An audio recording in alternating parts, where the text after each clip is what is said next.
Hi friends, welcome back to Judy's lifestyle. எல்லோரும் எப்படி இருக்கீங்க? இன்றைக்கி ஒரு சின்ன vlog தான் நீங்கள் பார்க்க போகிறீங்க. அண்டு உங்களுக்கு வந்து ஒரு சிம்பிளான ஒரு டிஷ் வந்து நான் வந்து செஞ்சு காமிச்சிட்ருக்கேன். இது வந்து பச்சை பட்டாணி போட்டு புலாவ் தான் வந்து நான் அன்றைக்கி பண்ணிகிட்ருக்கேன்.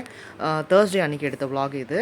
ஸோ குக்கரில் வந்துட்டு சோம்பு போட்டுட்டு ஹோல் கரம் மசாலாமே பட்டை, லவங்கம், கிராம்பு, பிரியாணி இலை எல்லாமே போட்டு வெங்காயம் வந்து இந்த மாதிரி நீட்டாக ஸ்லைஸாக கட் பண்ணி நான் வந்து 2 மீடியம் சைஸ் வெங்காயம் வந்து நான் சேர்த்துருக்கேன். ஸோ வெங்காயம் நல்லா வதங்கிறதுக்கு உப்பு போட்டுட்டு வதக்கிட்டு இஞ்சி பூண்டு பேஸ்ட் வந்து சேர்க்கணும். இந்த வெங்காயம் வந்து உங்களுக்கு வந்து நம்ம நார்மலாக குழம்பு வைக்கும் போதோ இல்லை பிரியாணி செய்யும் போதோ நல்லா ப்ரௌனாக வரும் பாருங்கள். அந்த மாதிரி நீங்கள் கண்டிப்பாக செஞ்சிடக்கூடாது. வெங்காயம் வந்து லைட்டாக அந்த கோல்டன் கலர் மட்டும்தான், கோல்டன் கலர் கூட வரக்கூடாது. அதுக்கும் முன்னாடி ஸ்டேஜ் நீங்கள் பார்த்தீங்கன்னா தெரியும். நான் வந்து காரத்துக்கு ஏற்ற பச்சை மிளகா வந்து நான் சேர்த்துருக்கேன். அது உங்களோட விருப்பம், ஒவ்வொருத்தரோட டேஸ்ட்டுக்கு ஏற்ற மாதிரி நீங்கள் வந்து நான் சேர்த்துக்கங்க. நான் வந்து ஒரு 4லேருந்து ஒரு 5 பச்சை மிளகா வந்து நான் கீறி நான் போட்டிருக்கேன். அதில் இஞ்சி பூண்டு ஸ்மெல் போனோடனே பச்சை மிளகா சேர்த்துட்டு அண்ட் கொத்தமல்லி ஒரு கைப்பிடி வந்து கொத்தமல்லி, ஒரு கைப்பிடி வந்து புதினா வந்து அலசிட்டு நல்லா நான் சேர்த்துக்கிறேன். அதில் தக்காளி போடக்கூடாது. இதில் தக்காளி போடாமல் தான் வந்து இதில் செய்யணும். இது வந்து நீங்கள் தண்ணிக்கு பதிலாக பால் சேர்த்து கூட செய்யலாம். தேங்காய் பால் இருக்குது இல்லைங்களா, நான் தேங்காய் பால் சேர்த்தும் செய்யலாம். அப்படி தேங்காய் பால் இல்லைன்னா நம்ம நார்மலாக வீட்டில் ஆவின் பால் அந்த மாதிரி சமைப்போம்ல, சாப்பிடுவோம்ல, அந்த பால் கூட வந்து நீங்கள் வந்து மிக்ஸ் பண்ணி சேர்த்துக்கலாம். தண்ணிக்கு பதிலாக அதை வந்து மிக்ஸ் பண்ணி சேர்த்துக்கலாம். பட் நான் அன்றைக்கி செய்யும் போது நான் அப்படி செய்யலை, வெறும் தண்ணி தான் வந்து மிக்ஸ் பண்ணி செஞ்சுருந்தேன். நெக்ஸ்ட்டு நான் இது வந்து நான் இந்த வீடியோ எடுத்தே வந்து ஒரு 2 வீக்ஸ் பக்கம் இருக்கும்.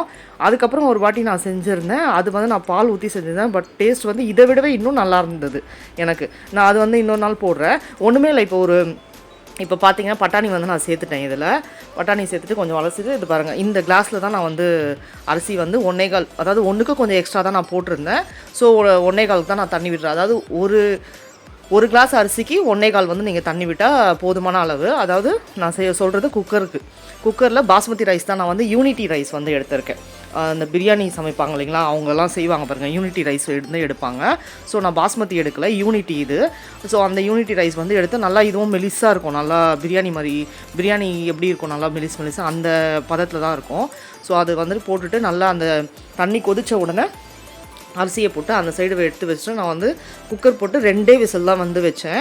கரெக்டான இது மெஷர்மெண்ட்டில் வந்து எனக்கு வந்திருந்தது. சூப்பராக நான் காமிக்க பாருங்கள். லாஸ்ட்டாக கொஞ்சம் மேலே நெய் ஊற்றிட்டு நான் மூடி போட்டு வச்சுட்டேன்.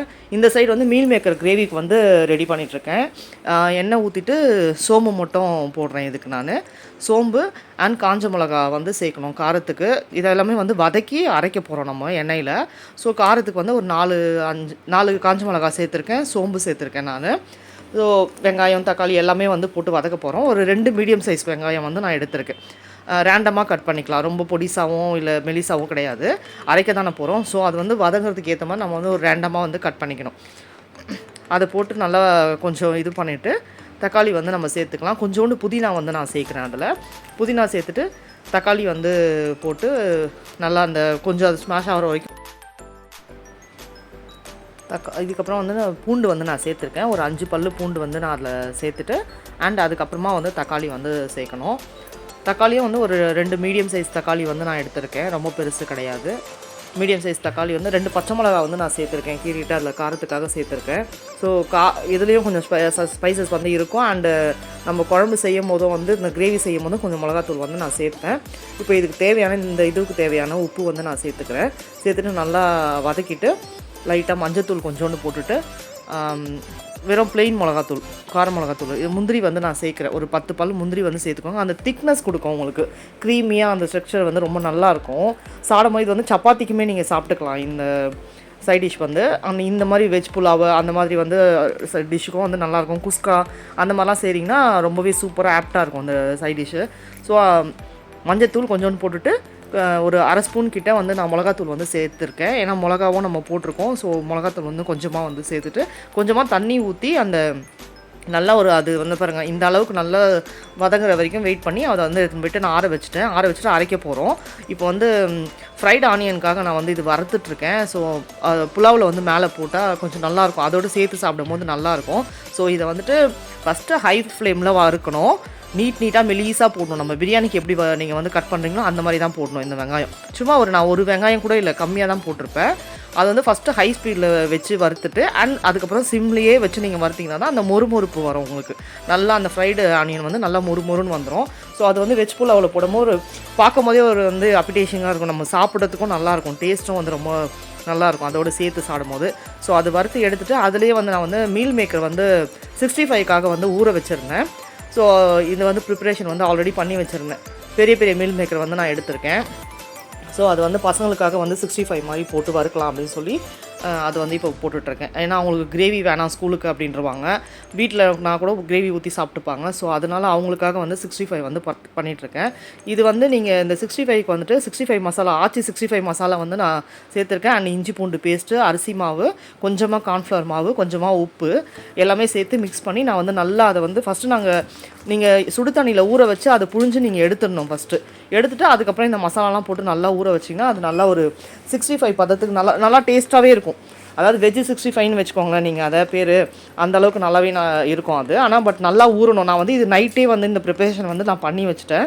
ஸோ அது உள்ளே நல்லா அந்த மசாலா வந்து ஊறியிருக்கும். பாருங்கள் சாப்பாடு வந்து ரெடி ஆகிடுச்சு. எப்படி இருக்குது பாருங்கள். அரிசி வந்து நல்லா மெலிசாக சூப்பராக வந்திருந்தது அன்றைக்கி. ரெண்டுமே செம்ம டேஸ்ட்டாக வந்துருந்தது. சாப்பாடுமே சரி அந்த கிரேவியுமே வந்து ரொம்ப அல்டிமேட்டாக இருந்தது டேஸ்ட் அன்றைக்கி. ஸோ நீங்களும் ட்ரை பண்ணுங்கள். பாருங்கள் இப்போ வந்து மேலே வந்து ஃப்ரைட் ஆனியன் போட்டு கார்னிஷ் பண்ணிடலாம், அவ்வளோதான். புலாவ் வந்து ரெடி ஆகிடுச்சு. ஸோ அதை வந்து ஆற வச்சு பசங்களுக்கு கட்டணும். அண்ட் இந்த பக்கம் வந்து 65ம் வந்து ரெடி ஆகிடுச்சு. அதுவும் வந்து எடுத்து ஆற வச்சுட்டு அவங்களுக்கு வந்து பசங்களுக்கு சூடாக கட்ட முடியாது. ஸோ அதனால் நான் ஆற வச்சே வந்து கட்டிடுவேன். அண்டு இப்போ அந்த கிரேவி வந்து நான் அதை பாருங்கள் அரைச்சி மிக்சியில் போட்டு அரைச்சி எடுத்துகிட்டு வர்றதுக்காக எடுத்துட்டேன். அதே பேனில் வந்துட்டு கொஞ்சமாக எண்ணெய் ஊற்றி சோம்பு தான் இப்போயும் நான் போடுறேன். சோம்பு மட்டும் கொஞ்சமாக போட்டுட்டு அந்த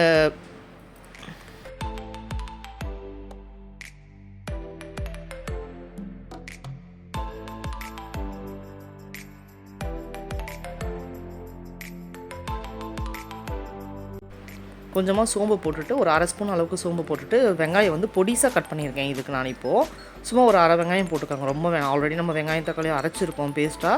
ஸோ ஒரு அரை வெங்காயம் மட்டும் போட்டுட்டு நீங்கள் வந்து அதை வந்து நல்லா ப்ரௌனாக வந்து வறுத்துக்கோங்க. வறுத்துட்டு அதில் வந்து இஞ்சி பூண்டு பேஸ்ட்டு கொஞ்சம் கருவேப்பிலை நான் சேர்த்துருக்கேன். அது சோம்பு அண்ட் வெங்காயம் கருவேப்பிலை சேர்த்துட்டு பேஸ்ட்டு பாருங்கள் இந்த மாதிரி நல்லா ஃபைன் பேஸ்ட்டாக அப்படியே நல்லா திக்காக இருக்கும். நல்லா அரைச்சி எடுத்துகிட்டு வந்துடணும். நீங்கள் அந்த முந்திரிலாம் போட்டது தான் அந்த ஒரு திக்னஸ்க்கு நீங்கள் பார்த்தீங்கனாலே தெரியும் அது. ஸோ இப்போ இதுக்கு தேவையான இஞ்சி பூண்டு வந்து நான் பேஸ்ட் வந்து நான் போட்டுக்கிறேன். இஞ்சி பூண்டு ஸ்மெல் போனதுக்கப்புறமா நீங்கள் வந்து அந்த தக்காளி அந்த ஸ்பைசஸ்லாம் ஹோல் ஸ்பைசஸ்லாம் வந்து இப்போ நீங்கள் போட்டுக்கலாம். இதுலேயும் தக்காளியும் வந்து சேர்த்துட்டு நீங்கள் வந்து நல்லா வந்து அதை வந்து வதக்கிடுங்க. நான் சொன்ன மாதிரி தான் அந்த புலாவுக்கு வந்துட்டு நீங்கள் ஒரு கிளாஸ் வந்து அரிசி போடுறீங்கன்னா 1.25 அளவுக்கு நீங்கள் தண்ணி ஊற்றலாம். குக்கரில் செஞ்சிங்கன்னா இதே பாத்திரத்தில் தம் போட்டு செய்றீங்கன்னா 1.5 வந்து நீங்கள் வச்சுக்கோங்க. அது அளவு கரெக்டாக இருக்கும். அப்படி நீங்கள் பால் ஊற்றி மிக்ஸ் பண்ணிங்கன்னு வச்சுக்கோங்களேன், அந்த 1.25 சொன்ன பார்த்தீங்களா, அந்த கால் வந்துட்டு நீங்கள் வந்து பாலாக ஊற்றிக்கலாம். இல்லைனா ஆஃப் வந்து பால் ஊற்றிட்டு மீதி வந்து இருக்கிற இதுக்கு வந்து நீங்கள் தண்ணி மிக்ஸ் பண்ணி நீங்கள் வந்து சேர்த்துக்கலாம். சூப்பராக இருக்கும் டேஸ்ட்டு. தேங்காய் பால் எடுக்க முடியல, அது ரொம்ப கஷ்டம் அப்படின்னாக்கா நீங்கள் நார்மல் ஆவின் பாலே வந்து ஊற்றி செய்யலாம். அதுவும் நான் ட்ரை பண்ணேன் ஒரு வாட்டி, ரொம்பவே நல்லாயிருக்கும் அது. அண்ட் இப்போ வந்து ஸ்பைசஸ் வந்து மிளகாத்தூள் தான், வெறும் பிளெயின் மிளகாத்தூள் வந்து நான் சேர்த்துருக்கேன். மஞ்சத்தூள் கொஞ்சம் சேர்த்துட்டு பிளெயின் கார மிளகாத்தூள் வந்து சேர்த்துருக்கேன். கொஞ்சமாக காரத்துக்கு ஏற்ற மாதிரி சேர்த்துக்கோங்க. ஆல்ரெடி அதுலேயுமே நம்ம காரம் சேர்த்து தான் அரைச்சிருக்கோம் பேஸ்ட்டில். ஸோ இதுக்கு வந்து நான் யூஸ் பண்ணது வந்து சின்ன மீல் மேக்கர் வந்து நான் யூஸ் பண்ணியிருக்கேன். நம்ம 65க்கு வந்து பெருசு போட்டோம் இல்லைங்களா, இதுக்கு வந்து சின்னது போட்டிருக்கேன். நீங்கள் சின்னது சேர்க்கும் போது அந்த நல்ல அந்த காரம் எல்லாமே வந்து அது உள்ளே இறங்கும் உங்களுக்கு. சின்னதாக இருக்கும்போது இந்த கிரேவிக்கெலாம் அதுதான் வந்து ஆக்டாக இருக்கும் எனக்கு தெரிஞ்சு. மற்றபடி பெருசு வந்துட்டு நம்ம பிரிஞ்சி செய்கிறோம் இல்லை வந்துட்டு இந்த மாதிரி 65 செய்கிறோன்னா அது பெருசு வந்து செஞ்சுக்கலாம். அது ரொம்ப பெருசாக இருக்கும். இந்த மாதிரி குட்டி நீங்கள் ஊற வச்சு செஞ்சுக்கணும்னு வச்சுக்கோங்க. ஆல்ரெடி நான் இது சுடு தண்ணியில் போட்டு நல்லா ஒரு 3 தடவை வாஷ் பண்ணிவிட்டேன். அந்த மீல் மேக்கரில் ஒரு பச்சை ஸ்மெல் வரும் இல்லைங்களா, அதை எடுத்துகிட்டு அதுக்கப்புறமா வந்து சுடு தண்ணியில் போட்டு ஊற வச்சுட்டு தான் வந்து இதில் மிக்ஸ் பண்ணியிருக்கேன். ஸோ இதில் போட்டு கொஞ்சம் அந்த மிளகாத்தூளோடு போட்டு வதக்கிட்டு வெங்காயத்தோட அதுக்கப்புறமா வந்து இந்த நம்ம அரைச்ச பேஸ்ட்டை வந்து சேர்த்து சும்மா வதக்கிட்டு நீங்கள் அப்படியே கொஞ்சம் நேரம் விடுங்க. அதுக்கப்புறமா தண்ணி மிக்ஸ் பண்ணுங்கள். உடனே தண்ணி மிக்ஸ் பண்ணாதீங்க. அந்த மசாலா வந்து அதில் கொஞ்சம் இறங்க வந்து டைம் கொடுங்க. ஸோ அது வந்து கொஞ்சம் இதுவானதுக்கப்புறமா அதுக்கப்புறமா அந்த மிக்சிலே கொஞ்சம் தண்ணி இருக்கும் இல்லையா, ஸோ அந்த தண்ணியை வந்து கலந்து அதில் கொஞ்சம் ஊற்றிட்டு எவ்வளோ உங்களுக்கு குவான்டிட்டி தேவையோ அதுக்கேற்ற தண்ணி வந்து நீங்கள் வந்து மிக்ஸ் பண்ணிக்கோங்க. அதுக்கப்புறமா நீங்கள் வந்து சப்பாத்திக்கு வந்து சாப்பிட போகிறோன்றனால அதுக்கேற்ற மாதிரியும் செஞ்சுக்கலாம். இதுக்கு நல்லாயிருக்கும். எல்லாத்துக்குமே வந்து சூப்பராக இருக்கும் இந்த சைட் டிஷ்ஷு. நீங்கள் ட்ரை பண்ணிட்டு எனக்கு சொல்லுங்கள், கமெண்ட் பண்ணுங்கள். நீங்கள் ட்ரை பண்ணுறீங்களா என்னன்னு தெரியல, எனக்கு நிறைய பேர் பார்க்குறதோடு சரின்னு நினைக்கிறேன். சப்ஸ்கிரைபும் பண்ணி எனக்கு சப்போர்ட் பண்ணுங்கள் நிறைய பேர். அண்டு ஆனால் வீடியோ பார்க்குறீங்க, சப்ஸ்கிரைப் மட்டும் பண்ண மாட்டேறீங்கன்னு நினைக்கிறேன். It's okay, no problem. And லாஸ்ட்டாக வந்து கொத்தமல்லி தூவி இறக்கிட்டா மீல் மேக்கர் கிரேவி வந்துட்டு சூப்பராக வந்து ரெடி ஆகிடும். அண்ட் சாப்பாடும் ரெடி. 65 மீல் மேக்கர் 65ம் ரெடி. இது மீல் மேக்கர் கிரேவியும் வந்து ரெடி.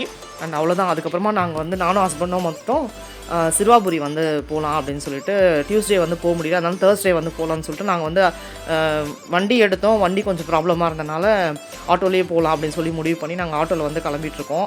ரொம்ப நாள் கழித்து அன்றைக்கி வந்து சாரீ வேறு கட்டியிருக்கேன் அடை கொடுக்குமா. அப்புறம் நானும் அவரும் சரி அப்படியே கிளம்பலான்னு சொல்லிட்டு போயிட்டுருக்கோம். நல்லபடியாக சாமி தரிசனம் சூப்பராக வந்து நடந்தது. அன்றைக்கி ஃப்ரீயாகவே பார்த்தோம் சாமியை. அங்கே கார்னரில் பார்த்தீங்கன்னா அந்த வேல் வந்து வச்சுருப்பாங்க. அதுதான் வந்து உங்களுக்கு வந்து ஒரு லேண்ட்மார்க் மாதிரி. உள்ளே போனீங்கன்னா வந்து கோயில் வந்துடும். உள்ளே போனீங்கன்னா உடனே வராது, கொஞ்சம் தூரம் போகணும், கொஞ்சம் லாங் உள்ளே போகணும். நீங்கள் ஊர் உள்ளே தான் வந்து கோயில் இருக்குது. நிறைய பேர் போயிருப்பீங்கன்னு நினைக்கிறேன். எவ்வளோ பேர் போயிருக்கீங்கன்னு சொல்லுங்கள். நான் ரீசெண்டாக அது ஒரு 1 இயராக தான் போக ஆரம்பித்தேன். அந்த ஏரியாவே பாருங்கள், ரொம்ப பச்சை பசேல்னு அழகாக இருக்கும். ஃபுல் வில்லேஜ் இதுவெல்லாம் சூப்பராக இருக்கும் பார்க்கவே. நாங்கள் ஒரு 1 இயராகவே போயிட்டுருக்கோம். டியூஸ்டே கம்பல்சரி போயிடுவோம். நானும் ஹஸ்பண்டும், பசங்க இல்லைனா கூட நாங்கள் வந்து போயிடுவோம். பட் இப்போ கொஞ்ச நாளாக வந்து போக முடியல. ஏன்னா அவ்வளோ கூட்டம் வந்து இப்போ ரொம்ப வந்து க்ரௌடு இருக்குதுன்னு சொல்லிட்டு வெளியே அந்த மாலை வாங்குகிற கடையில் அந்த அண்ணா வந்து சொன்னார் எங்களுக்கு, நீங்கள் வந்து இப்போ தேர்ஸ்டே வந்ததே வந்து பெஸ்ட்டுமா. டியூஸ்டேலாம் வந்திருந்திங்கன்னா உங்களால் சாமி பார்க்குறதுக்கு ஒரு 4 இல்லை 5 ஹவர்ஸ் ஆகும். மார்னிங் வந்தாங்கன்னா ஈவினிங் தான் போகிறாங்க எல்லாருமே அப்படின்ற மாதிரி சொன்னாங்க. ஸோ பசங்களை கூட்டிகிட்டும் அவ்வளோ நேரம் வந்து இருக்க முடியாது. அண்டு ரொம்ப கஷ்டம் அது. அதனால சரி வேணாம் அப்படின்னு சொல்லிட்டு நாங்கள் 2 பேரும் வந்து தேர்ஸ்டே டைமாக தான் ஃப்ரீயாக இருக்கும்னு சொல்லி, அப்போவுமே கொஞ்சம் இருந்தது க்ரௌடு, ரொம்ப இல்லை.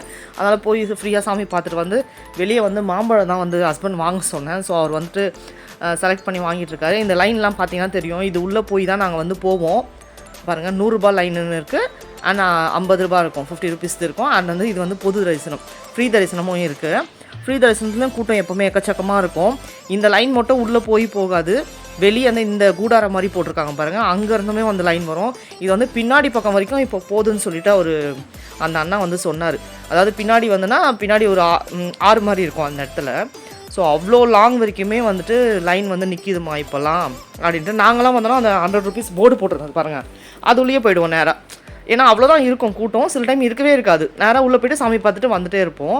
இப்போல்லாம் ரொம்ப க்ரௌடு ஜாஸ்தியாக இருக்குமா அப்படின்னு சொல்லிட்டு அந்த அண்ணா சொல்லிட்டு இருந்தாங்க. ஸோ நாங்கள் ஓகே, நம்ம தேர்ஸ்டே வந்ததே நல்லது தான், பெஸ்ட்டு தான் அப்படின்னு சொல்லிட்டு நல்லபடியாக சாமி பார்த்துட்டு சரி அங்கே வந்துட்டு வெளியே வந்து மாம்பழம் நிறைய இங்கே வெஜிடபிள்ஸ் வந்து விற்றுட்ருப்பாங்க, ஃப்ரெஷ்ஷாகவே கிடைக்கும் நம்மளுக்கு. சரி நாங்கள் வந்து வேறு எதுவும் வாங்கவே இல்லை, ஒன்லி மாம்பழம் மட்டும் வாங்கணும் அப்படின்னு சொல்லிட்டு ஆசைப்பட்டு நான் வந்து வாங்கினேன். அதுக்கப்புறம் சீசன் முடிஞ்சிடுச்சுன்னா சாப்பிட முடியாது.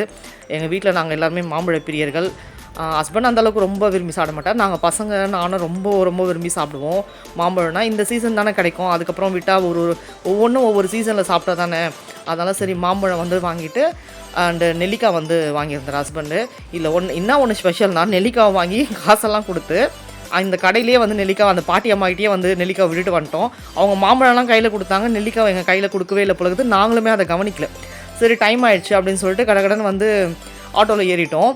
அதுக்கப்புறம் வீட்டுக்கு போய் தான் நான் அங்கே கூட பார்க்கவே இல்லை. வீட்டில் போய் தான் நான் வந்து செக் பண்ணுறேன், அதில் வந்து நெல்லிக்காவே இல்லை. அச்சோ அங்கேயே விட்டுட்டோமே அப்படின்னு. சரி ஓகே, ஒன்றும் ப்ராப்ளம் இல்லை அப்படின்ட்டு பாருங்கள். அது வந்து சாமிக்கு போட்ட மாலை. நாங்கள் ரிட்டன் கேட்டு எப்போவுமே வாங்கிட்டு வந்துடுவோம். அண்டு சாமி பார்த்துட்டு வீட்டுக்கும் வந்தாச்சு. அண்ணா இப்போ குழம்புக்கெலாம் வந்து மிளகாத்தூள் யூஸ் பண்ணுறேன்னு சொன்னேன் இல்லைங்களா, அந்த மிளகாத்தூளுக்கு வந்துட்டு நான் இந்த மெஷர்மெண்ட்டில் தான் வந்து அரைப்பேன் மிஷினில் கொடுத்து. அது உங்களுக்கு காமிச்சிட்ருக்கேன். 100 கிராம் வந்து நான் சீரகம் வந்து சேர்த்துருக்கேன். கிளாஸ்னால் அந்த சின்ன கிளாஸ் நான் காமிச்சேன் பார்த்திங்களா என் கையில், அந்த அளவு தான் வந்து மெஷர்மெண்ட்டு. அதில் வந்து ஃபுல்லாக வந்து நான் எடுத்துப்பேன். ஸோ கிராம் கணக்கில் உங்களுக்கு சொல்லணும்னா இது வந்து 100 கிராம் சீரகம் வந்து நான் எல்லாமே வறுத்து தான் வந்து அந்த மிளகா தனியாவோடு சேர்த்து நான் வந்து கொடுப்பேன். ஸோ மெஷர்மெண்ட் என்னென்னா, மிளகா வந்து 2 கிலோனா தனியா வந்து 3 கிலோ. அண்ட் மிளகு வந்துட்டு 100 கிராம், சீரகம் 100 கிராம், வெந்தயம் வந்து 25 கிராம், கடுகு வந்து 25 கிராம், துவரம்பருப்பு வந்து 100 கிராம், மஞ்சள் வந்து 200 கிராம். அரிசியும் வந்து நான் சேர்ப்பேன். நம்ம வீட்டுக்கு சாப்பாடு வடிப்போம் இல்லைங்களா, அரிசி வந்து 100 கிராம் வந்து சேர்த்துப்பேன். ஸோ இப்போ சீரகம் வந்து நல்லா புரிஞ்சிச்சு. அது வந்து எடுத்து ஒரு தனியாக வச்சுட்டு இப்போ வந்து மிளகு வந்துட்டு வறுக்க போகிறேன். எல்லாமே வந்து 100 கிராம் வந்து தனியாக வாங்கிட்டு வந்தாச்சு. ஸோ மிளகும் வந்துட்டு நல்லா வறுத்துட்டு அதில் வந்து சேர்த்துக்கலாம்.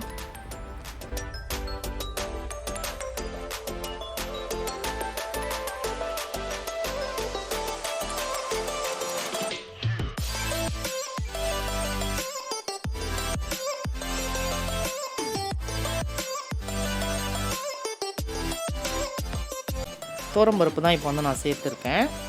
அதுவும் வந்துட்டு 100 கிராம் வந்து நீங்கள் எடுத்துக்கலாம். நீங்கள் எடுக்கிற குவான்டிட்டி பொறுத்து. இப்போ 1 கிலோ எடுத்தீங்கன்னா எல்லாமே வந்து நீங்கள் 50 கிராமாக வந்து கம்மி பண்ணிக்கணும். 1 கிலோ மிளகாய் எடுக்கிறீங்க அப்படின்னாக்கா 1.5 கிலோ தனியா சேர்க்கணும். ஸோ அதுக்கேற்ற மாதிரி நீங்கள் வந்து 50 கிராமாக வந்து கம்மி பண்ணிக்கணும். வெந்தயம்லாம் இன்னமும் கம்மி பண்ணி நீங்கள் வந்து சேர்த்துக்கணும். இப்போ வந்து கடுகு வந்து நான் சேர்த்துருக்கேன். கடுகு வந்துட்டு கடுகும் கம்மியாக தான் நீங்கள் சேர்க்கணும், 25 கிராம். ஏன்னா கடுகு வெந்தயம்லாம் வந்து உங்களுக்கு கசப்பு தன்மை வந்து கொடுத்துரும் குழம்புல. ஸோ அதனால் இது வந்து எல்லா குழம்புக்குமே நல்லாயிருக்கும் இந்த மிளகாத்தூள். நீங்கள் வந்து காரக்குழம்பு, சாம்பார், எல்லா குழம்புக்குமே வந்து நீங்கள் சேர்த்துக்கலாம். நான் மோஸ்ட்லி இந்த குழம்பு மிளகாத்தூள் தான் வந்து அரைச்சி, இந்த மெஷர்மெண்ட் வந்து ஆக்சுவலாக என்னோடய மாமியார் வந்து எனக்கு சொல்லி கொடுத்தது தான் ஆஃப்டர் மேரேஜ்க்கு அப்புறமா. ஸோ இப்போ கடுகும் வந்து வறுத்து அதில் சேர்த்தாச்சு. ஸோ அவங்க சொல்லிக் கொடுத்த மெத்தட் தான் நான் இன்னமும் வந்து யூஸ் பண்ணிகிட்ருக்கேன். மிளகாய் தனியாக வந்து காய வச்சு எல்லாமே வந்து இந்த மாதிரி இதெல்லாம் இந்த ஸ்பைசஸ்லாம் வந்து வெந்தயமும் வந்து 25 கிராம் வந்து சேர்த்துருக்கேன். வந்து வதக்கி அதில் இருந்து சேர்த்தாச்சு. அரிசி வந்து எடுத்திருக்கேன். அரிசி வந்துட்டு 100 கிராம் வந்து அரிசி எடுத்திருக்கேன். ஸோ அதையும் வதக்கிட்டு நல்லா ரொம்ப ப்ரௌனாலாம் ஆக விடாதீங்க. அந்த சூடு நல்ல ஒரு சூடாக வந்து ஆகணும், அவ்வளோதான். படப்படன்னு பொரியும், உங்களுக்கு தெரியும்னு நினைக்கிறேன். ஸோ அந்த இது வந்துச்சுன்னா உங்களுக்கு வந்து போதும், நீங்கள் வந்து எடுத்துடலாம். ஸோ நெக்ஸ்ட்டு வந்து கருவேப்பிலை வந்து நான் வந்து சேர்த்து வதக்க போகிறேன். கருவேப்பிலை வந்து நல்ல ஒரு வாசனை கொடுக்கும் அந்த மிளகாத்தூள் அரைக்க இதுவுக்கு, நல்லதும் கூட கருவேப்பிலை. ஸோ ரொம்ப மொறுன்னு வேணாம், ஒரு கைப்பிடி அளவுக்கு தான் நான் வந்து கருவேப்பிலை வந்து எடுத்திருக்கேன். ரொம்ப நேரம் வந்து அதுவும் வந்து இது பண்ணணும், கொஞ்சம் சுருங்கின அளவுக்கு. இந்த மாதிரி தெரிஞ்சுங்களா உங்களுக்கு, அந்த அரிசி வந்து ஒரு மாதிரி லைட் ப்ரௌன் கலர் தான் இருக்குது, லைட்டாக, ரொம்ப இல்லை. அதே வந்து நீங்கள் எடுத்துடணும். அண்ட் கருவேப்பிலை அது பாருங்கள், சும்மா ஒரு கைப்பிடி, என் கைக்கு ஒரு கைப்பிடி அளவு தான் வருது. அதை வந்து வறுத்துட்டு அது வந்து கொஞ்சம் சுருங்கும் இல்லைங்களா, ஸோ மொறுன்னு ஆகிடும். ஸோ அதையும் வந்து எடுத்து கொடுத்துடலாம். மிக்சியில் கடையில் தான் கொடுத்து அரைப்பேன். நான் கடையில் வந்து மிஷினில் தான் வந்து நான் கொடுத்து அரைப்பேன். ஹஸ்பண்ட்கிட்ட கொடுத்து ஆரம்பிச்சாக்கா அவங்க வந்து அரைச்சிட்டு வந்துடுவாங்க. அண்ட் அன்றைக்கி ஈவினிங் ஸ்நாக்ஸ்க்காக வேர்க்கடலை வந்து ஊற வச்சுருந்தேன். குக்கரில் வந்து போடணும். ஊற வச்சுட்டு அதுக்கப்புறம் ஒரு 3-4 விசில் விட்டால் நல்லா வெந்துட்டு அன்றைக்கி ஈவினிங் ஸ்நாக்ஸ் அதுவும் டீயும் வந்து சாப்பிட்டாச்சு. அண்ட் இதுவும் பாருங்கள், அந்த நல்ல மொறுன்னு வறுத்துட்டு அதையும் எடுத்து கொஞ்சம் ஆற வச்சு கொடுத்து அனுப்பிச்சிருவேன். அந்த மிளகா தனியாக விட நான் வந்து சேர்த்து இதை கொடுத்து அனுப்பிச்சிருவேன். அண்ட் மஞ்சள் வந்து சேர்க்கணும் பாருங்கள். அந்த மிளகா வந்து எடுத்து வச்சுருக்கேன், காய வச்சுட்டு. அண்ட் தனியாக ரெண்டுமே வந்து எடுத்து வச்சுட்டு அரைச்சி வதக்கின எல்லாமே இங்கே வச்சுட்டு, மஞ்சள் வந்து இந்த மாதிரி குழம்பு மஞ்சள் சொல்லுவாங்க இல்லைங்களா, கொங்கு மஞ்சள்னு பெருசாக அது மாதிரி வாங்கிட்டு நீங்கள் வந்து உடச்சி கொடுத்துட்டிங்கன்னா அவங்களுக்கு கொஞ்சம் ஈஸியாக இருக்கும் அரைக்க. இல்லைனா வந்து மிஷின்லேயுமே வந்து அவ்வளோ பெரிய மிஷினாக இருந்தாலும் அங்கேயும் வந்து ஸ்ட்ரக் ஆகிறதுக்கும் வாய்ப்புகள் இருக்குது. ஸோ அவங்களுக்கும் கொஞ்சம் கஷ்டம். நம்ம வந்து இந்த மாதிரி சின்னதாக உடச்சி கொடுத்துட்டோம்னா ஈஸியாக வந்து டக்குன்னு வேலை முடிச்சிடும், அரைச்சி வந்து கொடுத்துருவாங்க. ஸோ அதனால் நான் எப்போவுமே வந்து இந்த மாதிரி சின்னதாக கொஞ்சம், அதாவது ஒன்றும் பாதியமாக 2 வந்து நான் உடச்சி கொடுத்துருவேன். ரொம்பலாம் வந்து உடைக்கணும்னு இல்லை, கொஞ்சம் பெருசாக இருக்குது இல்லைங்களா, கெட்டியாக வேறு இருக்கும்ல அது. ஸோ அதனால் இடிக்கிற கல் வச்சு அந்த மாதிரி இடித்து நான் கொடுத்து அனுப்பிச்சிருவேன் கடைக்கு. ஸோ அது வந்து வதக்கியும் போயிட்டு ஹஸ்பண்ட் மிளகா அரைச்சிட்டு லாஸ்ட்டில் கிளிப்பிங் ஆட் பண்ணுற பாருங்கள். இந்த வீடியோ பிடிச்சிருந்தா லைக் பண்ணுங்கள், ஷேர் பண்ணுங்கள் அண்ட் சப்ஸ்கிரைப் பண்ணுங்கள். பெல் ஐக்கானையும் கிளிக் பண்ணுங்கள். அப்போ தான் நான் உங்களை தேடி வருவேன். தேங்க்ஸ் ஃபார் வாட்சிங்.